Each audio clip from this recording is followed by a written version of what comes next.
This is utterly unacceptable, Aliana. Your negligence has cost us millions. Dr. Malcolm Whitner's voice boomed through the conference room, bouncing off the sterile white walls and making several of my colleagues flinch. I sat frozen in my chair, feeling the weight of 24 pairs of eyes boring into me. The quarterly staff meeting had transformed into my public execution. My name is Aliana Voss, and after 15 years of dedicated service to NovaMed Research Institute in Toledo, Ohio, I was being thrown under the bus without warning. At 54 years old, I had dedicated my entire professional life to ensuring our lab maintained impeccable standards. Every protocol followed to the letter. Every compliance check performed with meticulous attention to detail. Every new staff member trained with patience and precision. The National Institutes of Health Grant Committee has cited significant irregularities in compliance documentation as their reason for rescinding our funding. Malcolm continued, his thin lips barely containing his fury. $8.4 million. Gone. His fist slammed against the polished conference table. I wanted to defend myself. The words formed in my throat, but died before reaching my lips. This wasn't about finding truth. This was about finding a scapegoat. The warning signs had been building since Meditech Solutions acquired our lab 6 months ago. Suddenly, quantity trumped quality. Deadlines became more important than data integrity. And the new wave of researchers brought in by corporate seemed to operate under different rules than the rest of us. Due to these compliance failures tied to our recent grant loss, Aliana Voss is no longer with the company, Malcolm announced with clinical detachment. Her office will be cleared by end of day. Without a word, I rose from my seat, straightened my navy blue blazer, the same one I'd worn on my first day at NovaMed, and walked out. My footsteps echoed down the hallway toward my office as whispers erupted behind me. Dr. Erin Glass, one of Meditech's star recruits, caught my eye as I passed the open lab. She quickly looked away, her face flushing slightly. That small reaction confirmed what I had suspected for weeks, but couldn't prove. Until now, that is. I had followed protocol and documented everything, including things they obviously didn't think I would notice. My work wasn't just in the official systems. I kept my own parallel records. Call it professional paranoia or just good sense, but I'd maintained a private ledger of every deviation from standard procedure I'd observed since the merger. It was time to put those records to use. Over the years, I had witnessed the rise and fall of many promising researchers. Some crumbled under the pressure of publication deadlines. Others were seduced by the allure of groundbreaking results, cutting corners to achieve them. But I had always been the constant, the guardian of integrity in our lab, the one who ensured our science remained beyond reproach. I began at NovaMed when it was still a small, independent research facility specializing in autoimmune disorders. Back then, we celebrated each small discovery with genuine excitement. Our founder, Dr. Elaine Novak, insisted that good science couldn't be rushed. Patience produces precision, she would say, adjusting her spectacles as she reviewed our findings. When Dr. Novak retired 5 years ago, things began to change. The new leadership was more focused on securing grants and patents than on methodical research. Then came the merger with Meditech Solutions, a corporate behemoth with deep pockets and shallow scientific principles. I cleared my desk methodically, placing 15 years of accomplishments into a cardboard box. Photographs of lab teams long since dispersed.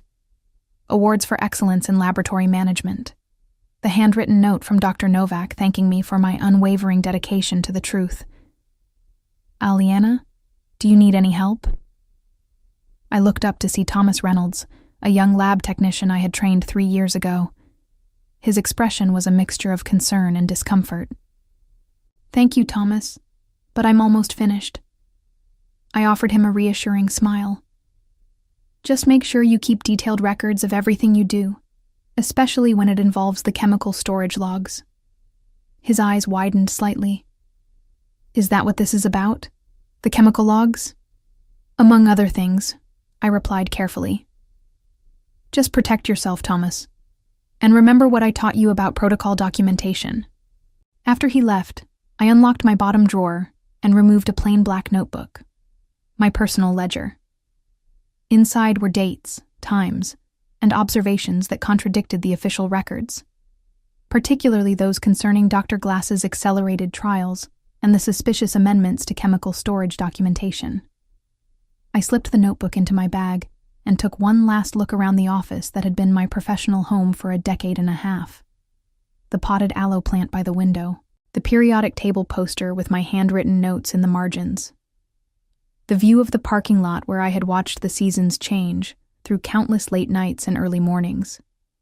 At the door, I turned out the light and whispered a quiet goodbye to the place that had defined so much of who I was. Or rather, who I had been. That evening, I sat at my kitchen table, the contents of my personal ledger spread before me like evidence at a crime scene. Pages of notes, screenshots printed and dated, copies of emails that contradicted official records. A timeline emerged, showing precisely when the integrity of our research began to falter. It started 3 months ago when Dr. Glass initiated a new trial protocol for an experimental arthritis treatment. According to standard procedure, certain chemicals required specialized containment and could only be used in specific quantities over controlled time periods. But the official logs showed impossibly short intervals between usage, a clear violation of safety protocols. When I questioned this, I was told by Malcolm that Dr. Glass has approval for an accelerated timeline. No further explanation was offered. Then came the missing data points in our trial results, gaps that were conveniently filled later with numbers that looked too perfect. When I raised concerns about statistical anomalies, I was reminded that Meditex has different analytical standards, and that I should focus on operations, not analysis. The final piece clicked when I pulled up my security access logs. On 3 separate occasions, my credentials had been used to approve documentation changes during hours I wasn't even in the building. Someone had used my authorization to validate modifications to critical compliance documents now being used to blame me for the lost grant. My hands trembled as anger and betrayal washed over me. For 15 years, I had maintained an unblemished record. I had trained dozens of scientists in proper laboratory procedure. I had been the backbone of Novamed's reputation for excellence, and they had discarded me without a second thought. My phone buzzed with a text message from Thomas. "Everyone's in shock. They're already interviewing replacements for you. Glass seems nervous." Good, I thought. She should be nervous. I took a deep breath and opened my laptop. With methodical precision, I began organizing the evidence. First, a detailed letter to the Institutional Ethics Board, outlining the falsified data and naming those responsible. Then, a comprehensive report for the Occupational Safety and Health Administration, complete with time-stamped screenshots showing the chemical storage violations. As I worked, a sense of calm replaced my initial anger. This wasn't about revenge. It was about truth. It was about ensuring that scientific integrity wasn't sacrificed on the altar of corporate profits. By midnight, both documents were complete, ready to be sent the following morning.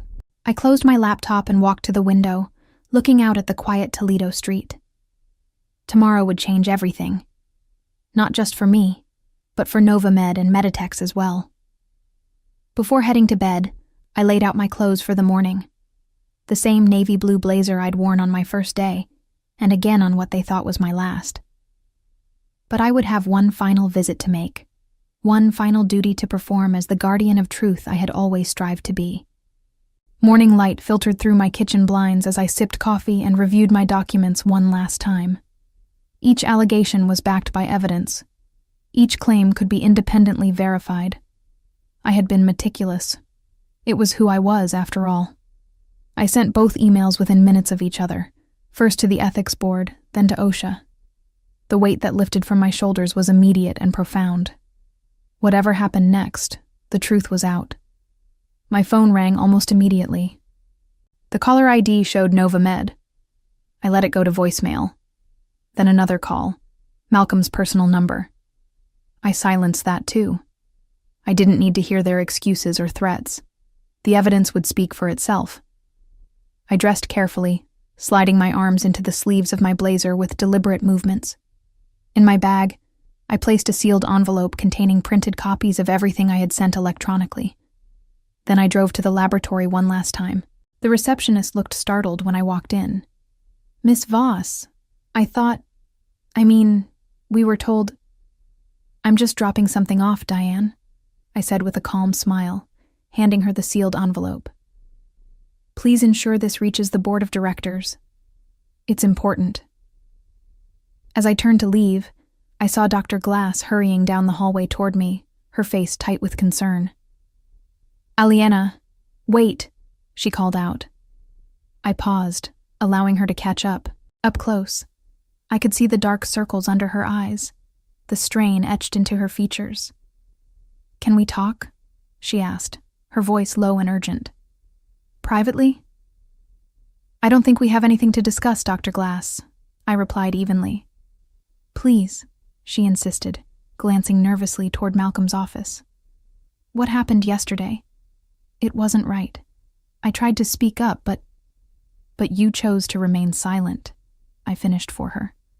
"Just as you chose to falsify those chemical storage logs. Just as you chose to use my credentials to approve documentation I never saw." Her face paled. "How did you—" 15 years, Dr. Glass. 15 years of watching people come and go. 15 years of knowing every system, every protocol, every audit trail in this laboratory. I kept my voice level, professional. "Did you really think I wouldn't notice?" "It was Malcolm," she whispered, her eyes darting around to make sure no one was listening. "He said we needed those results fast-tracked for the quarterly report to Meditex. He said you were being difficult, slowing everything down with unnecessary checks. Those unnecessary checks are what keep our research valid and our lab safe," I replied. "But it doesn't matter now. The truth is already on its way to those who need to see it." The color drained from her face. "What have you done?" "My job," I answered simply. "The one I've always done, whether anyone appreciated it or not." I walked out of Novamed for the final time, my head held high. By noon, my phone was buzzing constantly with calls from numbers I didn't recognize. By 2:00, local news outlets were reporting that OSHA investigators had arrived at Novamed Research Institute for an unscheduled comprehensive inspection. By 4:00, I received an email from someone I hadn't heard from in years, Dr. Elaine Novak herself. "Aliena," it read, "I've been contacted by the ethics board regarding your report. I always knew you were the moral compass of my laboratory. Would you be willing to meet and discuss this further? There may be more that needs to be brought to light." I sat back in my chair, a small smile forming. Dr. Novak had been retired for years, but her name still carried significant weight in the scientific community. If she was getting involved, this was about to become much bigger than Malcolm or Meditex had anticipated. 2 days later, I sat across from Dr. Elaine Novak at her modest home in the historic district of Toledo. At 78, she still possessed the sharp, analytical mind that had built Novamed from nothing.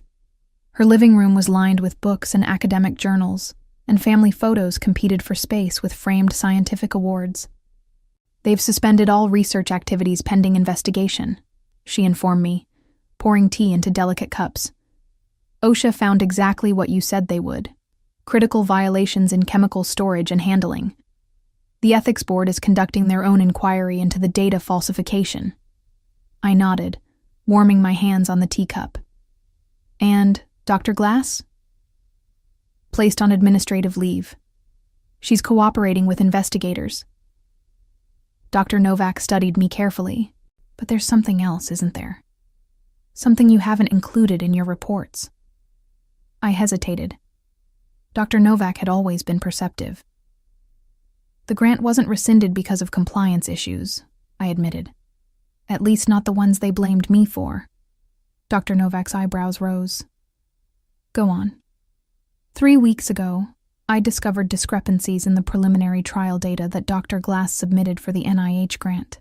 The patient improvement rates were statistically improbable, too consistent, too perfect. When I checked the raw data against what was reported, I found alterations.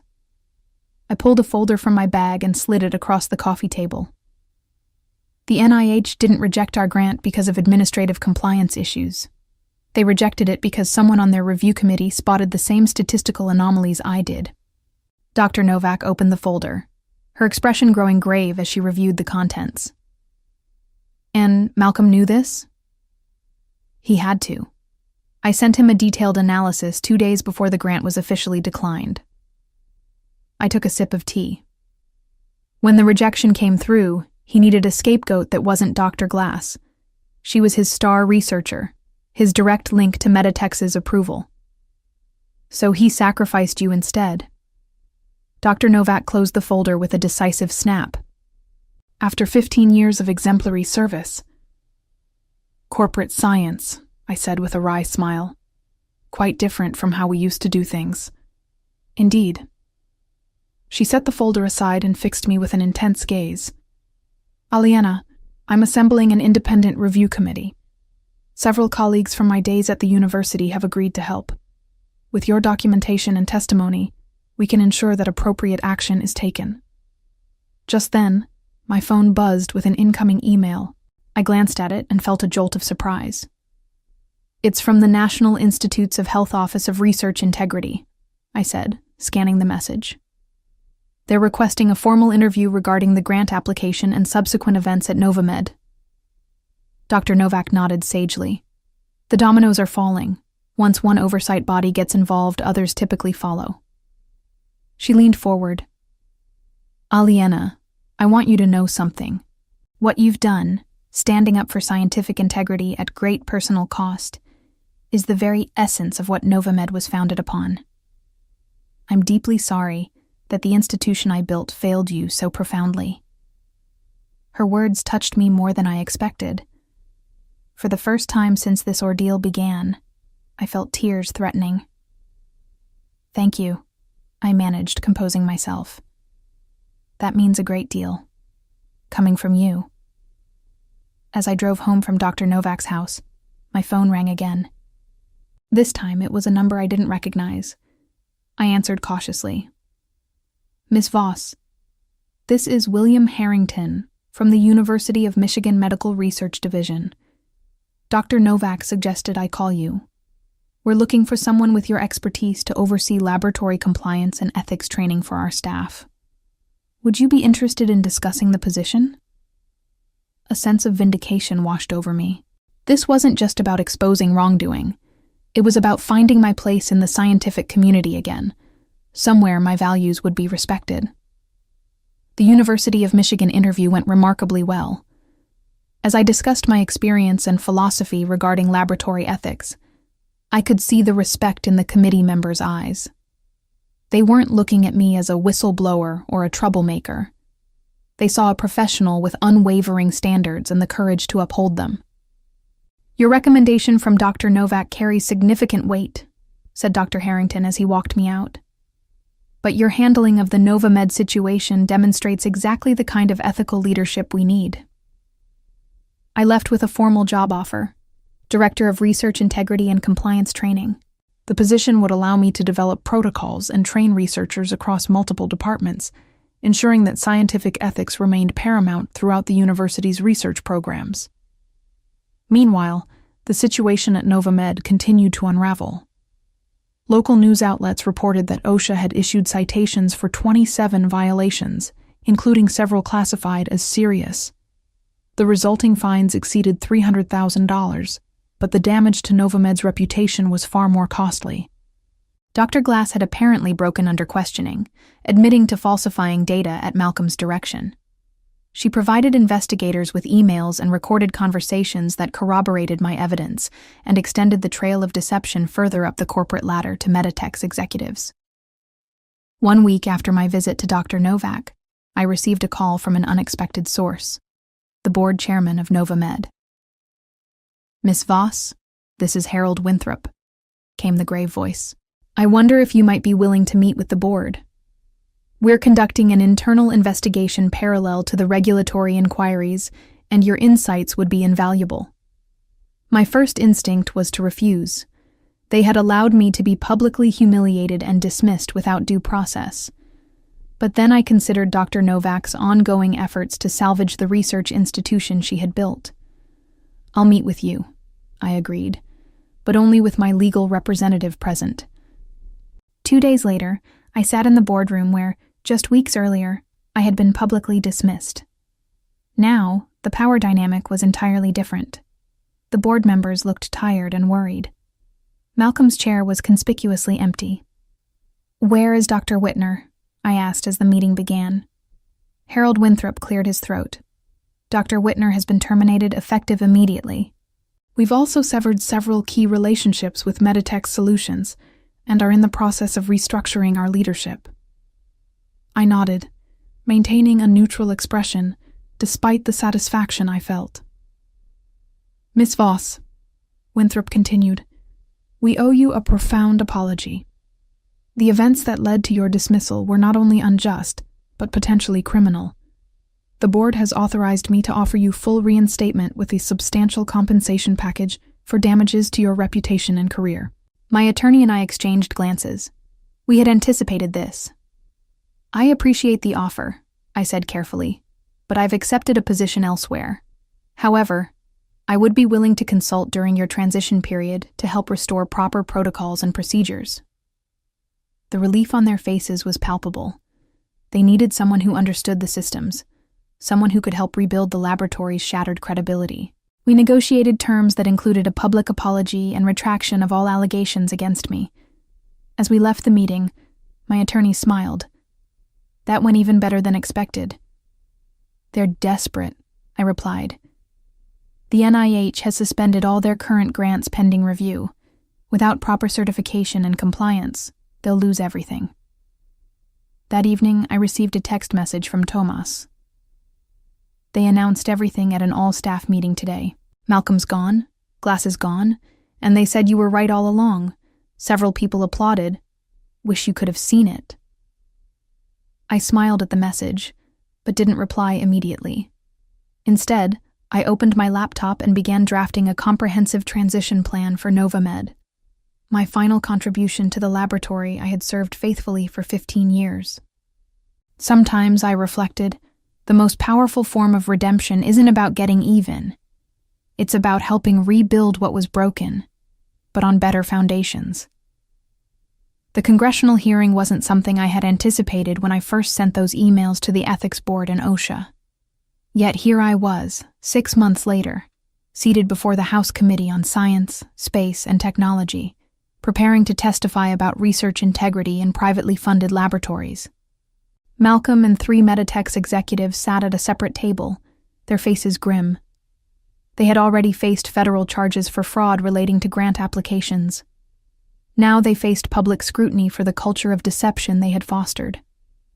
"Miss Voss," began Congresswoman Diaz, leading the questioning, "could you describe the events that led to your identification of these compliance violations?" For the next hour, I detailed everything. The pressure to produce results after the Meditech's acquisition, the systematic dismantling of safety protocols, the falsification of data, and the attempt to use me as a scapegoat when the deception was discovered. "And in your professional opinion," asked another committee member, "how prevalent are these practices in the industry?" "More common than we'd like to admit," I answered honestly. The pressure to secure funding and produce marketable results can override scientific integrity. That's why we need stronger whistleblower protections and more rigorous oversight. My testimony was broadcast on national news. Clips of my calm, detailed explanations contrasted sharply with Malcolm's defensive responses and the Meditech's executives' evasions. Public opinion quickly solidified in favor of increased regulation for private research facilities. When I stepped down from the witness stand, Dr. Novak was waiting. She squeezed my hand and whispered, "You've done more than expose one lab's wrongdoing. You've sparked a national conversation about scientific ethics." As we exited the hearing room, reporters clamored for comments. I noticed Malcolm watching me from across the hallway, his expression a mixture of anger and defeat. Our eyes met briefly before he turned away. He had lost everything: his reputation, his career, and soon, his freedom. I had gained something far more valuable: vindication. 1 year after my dismissal from Novamed, I stood at a podium in the University of Michigan's largest lecture hall, addressing a packed audience of students, faculty, and visiting researchers. The topic of my presentation: ethical guardianship, maintaining integrity in scientific research. The pressures you will face in your careers are real, I told them. Funding constraints, publication demands, corporate interests. But the moment you compromise scientific integrity is the moment you stop being a scientist and become something else entirely, something far less valuable to humanity. From my position at the university, I had developed a comprehensive training program, now being adopted by research institutions across the country. My experience had been transformed into a cautionary tale with practical applications. After the lecture, as attendees filed out, I noticed a familiar face approaching: Thomas Reynolds, my former lab technician. "Dr. Voss," he greeted me with a broad smile. That was inspiring. "It's just Professor now," I corrected him gently. "How are things at Novamed?" "Completely different," he replied. "The new leadership team has implemented all the protocols you designed. We're smaller now, but the work feels honest again." We chatted about the changes. Novamed had survived, though diminished in size and scope. Meditex had paid hundreds of millions in fines and settlements. Malcolm and 2 Meditex executives had received federal prison sentences for fraud. As for Dr. Glass, she had avoided incarceration by cooperating fully with investigators, but her scientific career was effectively over. "I've been offered a research position here at the university," Tomas mentioned hesitantly. "I was hoping you might serve as my advisor." I smiled, remembering the young man who had stood by me when others turned away. "I'd be honored, Thomas." Later that evening, I received an email notification from a scientific journal. My article on research ethics reform had been accepted for publication. The system was changing, slowly but surely, and I had played my part.